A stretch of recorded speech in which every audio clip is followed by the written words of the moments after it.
Diyorum. Sakın abi. Tamam. Evet, tamam.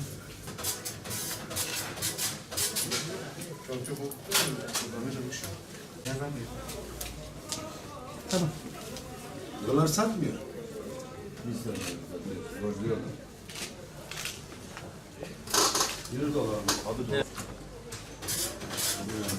Şimdi verin abi.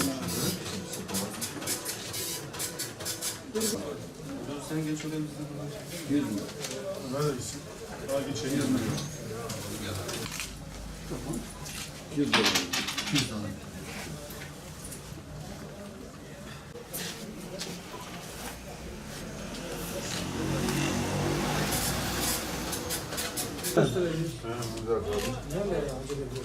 Şeyden bu parayla bak. Tamam.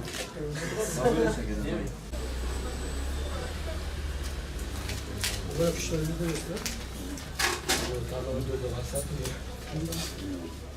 Bir tanesi sanıyor dolar.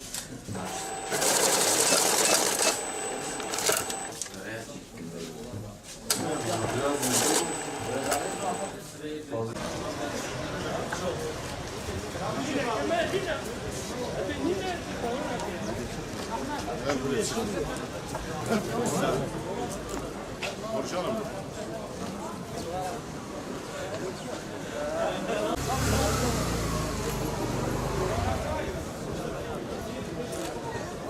Biz 5-10 arkadaş, 10-12 civarında arkadaş dolar bozma, Cumhurbaşkanı'nın çağrısıyla birlikte bu doları bozma ve doların ateşini düşürmeye yönelik bir girişimde bulunduk, bir eylemde bulunduk. Dolar bildiğiniz gibi Amerika Birleşik Devletleri'nin parasıdır.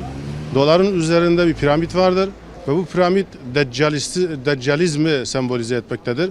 Dünyadaki bütün savaşların temel kaynağı bu doların sahibi olan Amerika Birleşik Devletleri'nin ve onun sağ kolu olan Avrupa, sol kolu olan Rusya ve Çin. Bunlar tüm dünyayı bu dolar üzerinden, euro üzerinden sömürmektedir. Karşılıksız para basmaktadırlar.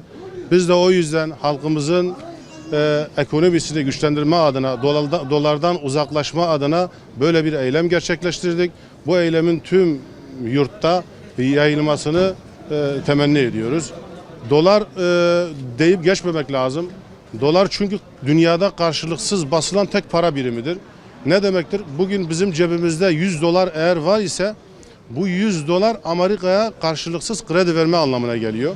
O yüzden Orta Doğu'daki savaşlar, bölgemizdeki savaşlar, dünyadaki bu kan, revan, Arakan'daki tüm Orta Doğu'daki bu karmaşıklığın temel sebebi Amerika Birleşik Devletleri, yani Deccal'ın beyin takımı olan Amerika Birleşik Devletleri, Avrupa ve Çin'le Rusya'dır.